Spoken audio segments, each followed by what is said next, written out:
Yo, what's going on, guys? Welcome back to the channel. In case you're new here, my name is Tyson and I'm a PhD candidate in chemistry at Yale and Berkeley. And what we like to do on this channel is give you these quality academics, very interesting and thought-provoking ideas, but we make sure to do so in as fun and laid-back a way as possible. What I like to call our lunch table vibes. And so if that sounds of interest to you, definitely make sure that you subscribe for some more content moving forward. Now, today we have a very, very special guest with us here. My colleague, friend, and mentor, Dr. Denzil Streete, has agreed to come chat with us a little bit about the process of applying for graduate school for senior students, as well as what you can be doing as an earlier student, for those early preparations to ensure that you can put together a good application when the time comes. So we're going to go ahead and get started with a little bit of introductions, but if you want to jump ahead to the content, I made sure to put some timestamps in the description below, so definitely feel free to go ahead and get started. Dr. Streete here is the Assistant Dean of Graduate Student Development and Diversity at Yale University. And actually, as of the day that this is airing, he will be actually transitioning to the Chief of Staff and Assistant Dean for Diversity at the University of California, Berkeley, where I now reside. So, Dr. Streete, welcome to Fresh Professor. Thank you. Yeah. So do you want to add a little bit of embellishment there to the introduction? Tell the people a little bit more about yourself. Introduction. So I was born in Trinidad and Tobago. I moved to Brooklyn, New York to pursue my undergraduate studies at St. Francis College in Brooklyn. And then I went on to get a PhD at Teachers College, Columbia University. I taught at Syracuse University's School of Education. Then I transitioned to Yale in my current role as Assistant Dean of Graduate Student Development and Diversity. Very nice. And so, Dr. Streete, one of the things that we love to do on this channel through this Fresh Professor platform is really to mold, a little bit of the style and the lifestyle with the academics. And so, what we like to do with our guests when they come onto the channel is have them tell us a little bit about their fresh, the style, your personality, the things that make you as a person, right? As well as the professor, which are, the habits that you've adopted as a scholar that have led to you being so successful as an academic. And so do you mind sharing a little bit with us? Let me see. What are the fresh? So I'm a big soccer fan, traveling the world, visiting some of the great soccer stadiums. No real soccer fan would refer to as soccer stadiums, but football stadiums across the world. Arsenal, my favorite team. Okay, it's your squad. Barcelona, Paris Saint-Germain. I've been to Real Madrid. It's part of my little excitement when we could have traveled. I'm a big reader. Yeah, I tried to read 100, but COVID happened, and I'll probably end around number 70, probably 80. I'm a shoeaholic, and now I recognize that may be a hobby that I need to give up because I have none sneakers since COVID. I own like close to 40 pairs of cold hand shoes. That's my one weakness. Right. My fresh, I can't think of any. I'm big on technology, so I have all the gadgets that you could think about. Yeah. That's dope. Pretty cool. And so very quickly, can you share, and I'm sure you'll probably share a little bit more on your professor side, but so 80 books for this year is a rate of about a book and a half per week. Yeah, just about. So can you share some tips on how you're able to read at such high volume? So people always ask me that question, right? Because they think that reading is something you set aside time for, but I don't have time that I set aside for reading. When things were normal, I would always have a book with me. So whether I'm waiting for a meeting to start at the DMV, somewhere at the barbershop, I have something to read. And then my way of sort of unwinding at the end of the day to disconnect from my email is to pick up a book. So I usually read like 2 to 3 books at the same time, because depending on my mood, it would determine what book I read. And then I generally don't read a lot of fiction, so I'm either reading non-fiction, trying to catch up on history and things that I didn't quite understand, or I'm trying to read books around professional development, both myself and ways in which I can engage with students that I work with. And then additionally, I read an academic article a week. Issues of race, issues of pedagogy, issues of international education. And I'm still actually publishing, right? So that I work with a research team that was previously at Syracuse and then now at University of Wisconsin-Madison. So I'm sort of an economist by training, but I taught qualitative research so that I'm the qualitative consultant on the project, which explores ways in which we could engage parents to sort of promote physical education among children with disabilities. So we've been really active in publications. I think in the last 2 years, we have around 6 or 7 articles published. So I'm also doing that sort of data analysis and writing and all of that. So a pretty hectic schedule, but I rather be busy than to have idle time. Great. So I think at this point we can go ahead and get started a little bit on the graduate school process. Does that sound good? Sounds good. Excellent, excellent. And so students who are, senior, who are getting ready to apply for graduate school, what would you say that those students should be doing at this moment? And for the next couple months, what would you recommend as they're putting together their application? Okay, so I'll make a shameless plug here. As of the time you're viewing this video, I'll be at Berkeley. So you should definitely check out the Office of Graduate Diversity at Berkeley beginning mid-August. You will have opportunities to participate in a program that is called Getting Into Graduate School. The acronym is GIGS. So look out for that coming mid-August. So that's one thing you can do. But I think the general rule of thumb is it's never too early to start, because often what we see on the back end is more applications than you would care to think seem so rushed. Right. Because students always think, I'll write the personal statement in November, right? The application is due December. And then you realize, oh, I need to do 15 of those, right? Right. So I like to tell students, start as early as possible. In most cases, the students who may be watching this video are at home because there are few research opportunities, few employment opportunities. So I would say start today by simply researching programs and faculty members. And as you identify faculty members who are doing exciting research, I would say start reading some of their papers to really, at least their latest ones, to really get an idea of what are their large ideas and do they captivate you, right? And you'd hear in the world of graduate admissions, a lot is talked about fit. In finding the right fit, a big part of that is close alignment to your research interests, to what is going on in the lab or that particular program. So you want to really identify a couple faculty members at each program you're going to apply to, who through your own investigation techniques, and we can talk about that later, you may determine that they're great mentors. And I like to tell students who I advise that you should treat the application process as a part-time job, grow up a schedule, and be realistic, right? So if you know you only truly have 3 hours a week to devote to this process, stick to those 3 hours. If you know you can carve out an hour a day to reading a journal article, researching a program, studying for the GREs, what really works well is something that I do when I have big projects to work on. I work great with rewards so that I know I want to catch up with my nieces and nephews and my friends on Facebook. My reward for committing 1 hour towards a project that I need to work on would be the equivalent amount of time on social media. So if you're active on TikTok and Instagram and all of those other platforms and Snapchat, use that as a carrot, right? So that you tie your time spent on those media to getting something done in the process of applying to graduates. So be as committed as possible, be as consistent as possible, and treat it as a part-time job. So that would be my advice for students thinking about the process. Right. Excellent. And so I guess some of the primary components of the application are, so obviously, something about your research experience, right? Maybe some statement of purpose. I would incorporate that. You have your letters of recommendation. You have the GRE, which I think that some schools are beginning to credit less, but it's still a part of the application process for many programs. And whatever else may be involved that I may be blanking on at the moment. And I know that they typically say that you're looking at the individual as a whole, but I don't know. So would you say that there are any parts of this application that tends to be stressed or viewed more by the reviewing members of the department?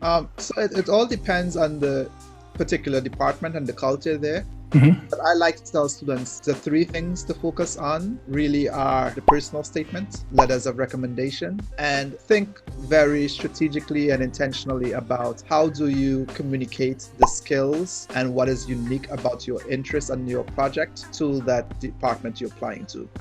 In most cases, you may find that you need to do some intense research to know how to do that. So in the workshops I lead, I like to tell students, as you explore research and you talk to graduate students at a particular institution, you may find out that this particular psychology program really likes students who are self-starters or students who have great quantitative skills, right? So you should have a sense from all the programs that you're applying, what are the things that they're looking for in prospective graduate students?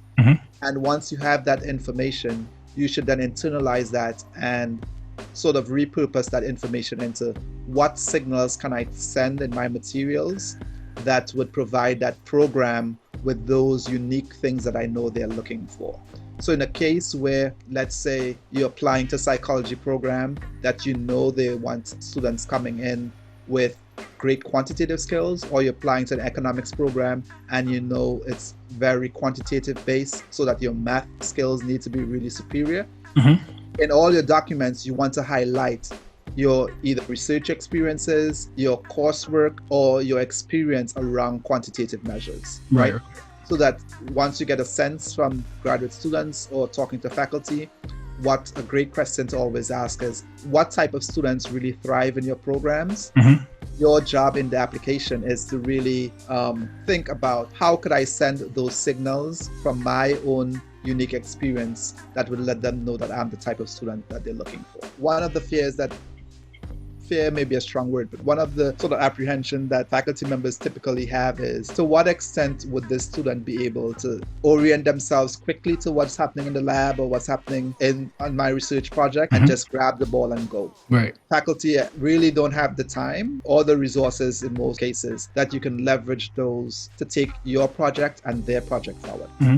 Very great. And so therefore, for earlier students, you would obviously strongly recommend that they get into some type of research program early on, right? So get that undergraduate research going as soon as possible. Correct. And a lot of students think that research experience is something that falls mysteriously from the heavens, or that it's only considered research experience if they get into a prestigious summer research program. But there are great research experiences right in front of your eyes. Your faculty members in your current institution, they're all engaged in research, especially if they're in the tenure track, because that's one of the measurements that are used to give them tenure. And just talk to people in your discipline, telling them, first of all, that you're thinking about applying to graduate school. Asking about their experience and what made them go to particular schools, showing your interest, and more so asking, is there any research that you're currently doing that you think I can be exposed to and contribute to? Because not only are you striking up that conversation that lets the faculty member know, oh, here's a kid who really wants to go get a PhD, so they will look out for you, but also it creates a relationship that goes beyond the research, right? So that when I talked earlier about exceptional letters of recommendation, when that PI or faculty member writes you a letter, they can then talk about not only your performance in the lab or in the research project, but who you are as a colleague, right? Your excitement about pursuing graduate research. So you want that recommendation to sort of be flavored by all the other parts of who you are. So see your faculty members as partners and as people who can assist in finding new research opportunities. And if you know anything about faculty members, having been one myself, we love to talk about our research. Show some interest, let them know your plans, and that usually develops a relationship that can benefit you in the long run. Definitely. Very quickly, I'm not sure if in your positions you also have overseen any master's programs, and if you have any advice for students who may be applying to master's programs, especially those that may be more coursework focused. I know very little about that in terms of what they are looking for typically. So for master's programs, what you particularly, your focus is less on your research competency and more about your motivation towards that field, right? So what about a master's program in computer science is going to take you in the direction of where you see your career going. So for master's students, you should be thinking about, what are my passions? Where do I see myself career-wise? And what role would this master's degree play in getting me there? So the extent to which you can get your personal statement to talk about that, where you see yourself and how you're going to leverage that degree and the particular expertise that particular program brings to that field would be important. And in terms of your experiences, you want to show that you met at least the academic pre-qualifications for a master's program. And a lot of times persons would use the master's degree as a taste of what an advanced study of a particular field can be before going on to a PhD, right?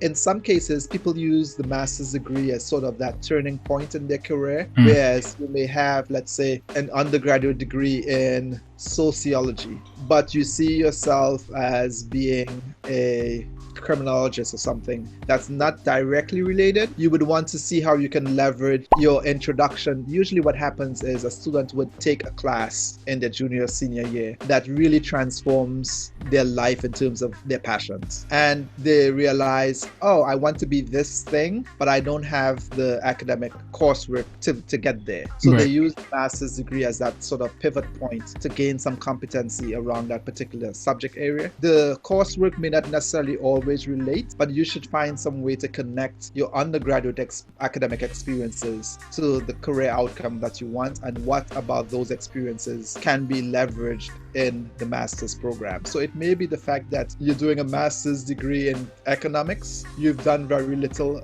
economics coursework, but you took a couple of classes and you're really passionate about it. You can talk about the fact that you're really interested in how markets work has led you to a master's program, and you see yourself working with the World Bank, let's say, in the future. And while you may have limited exposure to economics, you may have a great math background. Right? So you want to leverage what are the strengths, or you may have grown up in an international location where you saw the impact of structural adjustment policies by the IMF and World Bank on a developing country. So you could utilize both the academic courses that you would have taken in college, or your lived experience as sort of that experience qualification that would uniquely prepare you to pursue a master's degree. One of the things that a lot of students who may be applying may be wondering is, if you have a not so stellar GPA, how you can pad out the rest of your application to really demonstrate that, you know, they are more than what their GPA may suggest that they can do. Right. That's a really great question, and it's one of the top questions students ask all the time. So I'll approach it in two ways. The first way is students seem to think that there's only one way to get a PhD, right? And so I like to tell students that the path to a PhD is not linear, meaning not everyone arrives at the spot of walking across the stage and receiving a certificate saying you've been awarded a Doctor of Philosophy the same way. For some persons, it may be, I was an undergraduate, I applied to a PhD program, I was accepted. 6 years later, 7 years later, I have this PhD. If that happens, perfect, right? In other cases, it may be, I got an undergraduate degree, my circumstances dictated that I worked for a few years. And based on the work that I was doing, I became interested in a topic, and I then go on to pursue a PhD. So that's done later on in life. In some cases, as the case you're outlining, it may be that for whatever reason, your transition to college may have started off on a pretty shaky start. You either enjoyed too much freedom on your college campus, or some students just may not have found the right career fit, and so they were just experimenting, so their performance wasn't as good as it could have been. Leverage, for example, a master's program to then say, okay, I had a shaky start. I then took this neuroscience course that really changed my life. I found my passion while being a junior. As much as my grades were transformed, the drag of those first 2 years was significant on my GPA. And so because of that, either because of the GPA or the lack of research experience, I'm going to pursue a master's program in neuroscience. To one, signal that I'm competent as a scholar, but two, to fill in those gaps that I may not have arose because I didn't start off college with my head focused on the PhD. All that to say that there are different routes to the PhD. But if you're really passionate about that thing, you would do whatever it takes to get there. And there's also the misconception that the only people who get admitted to PhDs are people with 4.0 GPAs. Nothing could be further from the truth. There are students with a range of GPAs getting into PhD programs. It's more about how well can you communicate that passion around research and the research project that you want to lead, and your unique experiences that prepare you to explore that line of research, and less so about your particular courses, because the courses that may have brought down your GPA may be in courses that have nothing to do with your PhD work, right? You can see a low GPA as a means of really talking positively about your experiences, right? So Right. you can talk about the fact that you came in with a lack of focus, but you found your passion. Mhm. You readjusted your approach. You recommitted yourself, Right. and you were able to succeed in the end, right? Right, So and that shows a committee that, oh, here's a student with great grit. They're passionate about this field, and we can see their trajectory. So think about the things that you may have had to overcome that is in the first case leading you towards a PhD, and what about that experience can be viewed as an asset in you applying to the program, and without the sort of micro focus on that GPA number. Well, cool. And so it sounds like you would probably say that the same thing would apply for any students who may be worried about their GRE score. Correct. And I would also say you'd also want to find programs for whom you know the GRE score is but one part of the application process, and they view applicants holistically, right? So that you know that program, the GRE may be a requirement, but it's not really taken into full consideration or an outsized contribution to who gets admitted. So really know where you're applying and what is their philosophy in selecting students, and go in there with confidence in all your materials that you are a strong student, you have an interesting research project, and you're uniquely qualified to undertake that research. Right.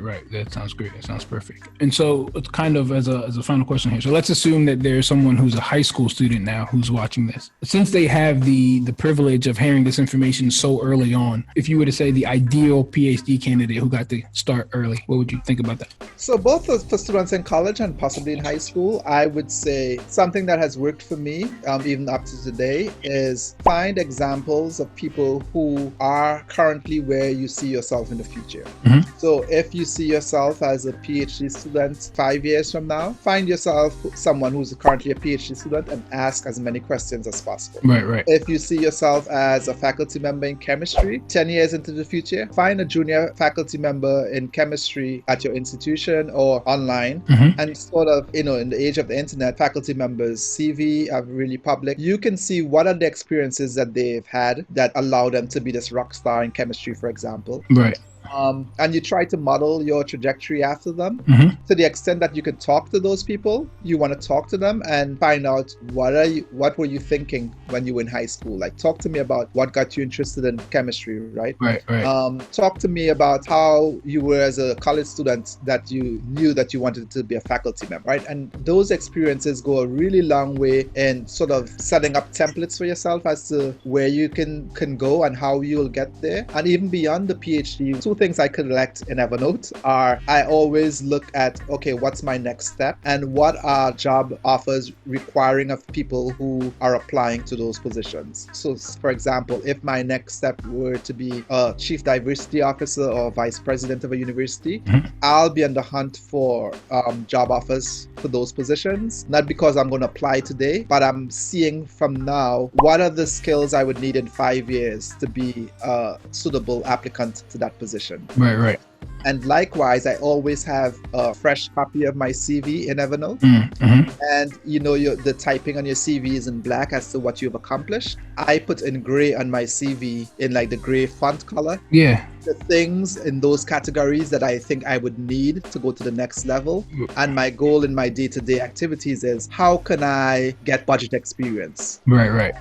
How could I get in for the students who may be watching? I know research experience is going to be important to apply to graduate school. You can put in gray the research experiences you think you need to have by the time you graduate college. And your job would be, okay, I want to do one each summer. Mm-hmm. So I'll put next to this one in gray, summer 2021, summer 2022. And your job is to actively go after that. Whatever you think got that person to where they are currently that you want to be in a few years, mm-hmm. Work your way backwards and set goals as to how you can achieve that. Be realistic, of course, but always have in the back of your mind, whatever system you develop, what are some of the requirements and the must-haves to get where you need to get in X number of years. No, it seems excellent. Great. And so very quickly, I know that we've taken a fair amount of your time now. I just want to ask if there's any kind of final thrown out there from yourself as the expert, just as a final recommendation to any viewers, that they should really take away from our conversation today. So I'll probably have a couple. So sorry. Good. No, it's great. So one is, Especially if you're thinking about a PhD program, Twitter has become a really great space to engage with academics. Right. Especially if you're thinking about applying to graduate programs now, I would suggest you join Twitter, or in the cases where you are on Twitter, you create a professional account that portrays you as an academic and not as a wild teenager or wild college student. Right. Find some of the faculty members. I could almost guarantee that 75 members you want to work with in your PhD life are on Twitter. Right. Follow them all and see the conversation they're having. They all tend to follow each other, so you would get to see who else you may be interested in. People are posting opportunities. You should definitely follow me on Twitter, because sometimes faculty members send me requests to looking for students. And so, for example, this week I just posted a psychology faculty member is starting a lab and needs some research assistance full-time. So for a psychology student who's thinking about a psychology PhD, that's an excellent opportunity to get some full-time research experience before you apply to a PhD. So, and those are the sort of opportunities you will come across uniquely on Twitter. So, and I'll give my Twitter handle so that it can be posted along with this video, so you can follow me. Yep, that'll definitely be in the description. The other thing is, don't be shy to ask a question. The absolute worst thing that can happen is the person never responds. Oh well, the person doesn't have the time, so they decline your request. But that's the most that can happen. No one is going to fine you, arrest you, slander your name. Right. But on the upside, you would discover that people are almost always willing to help.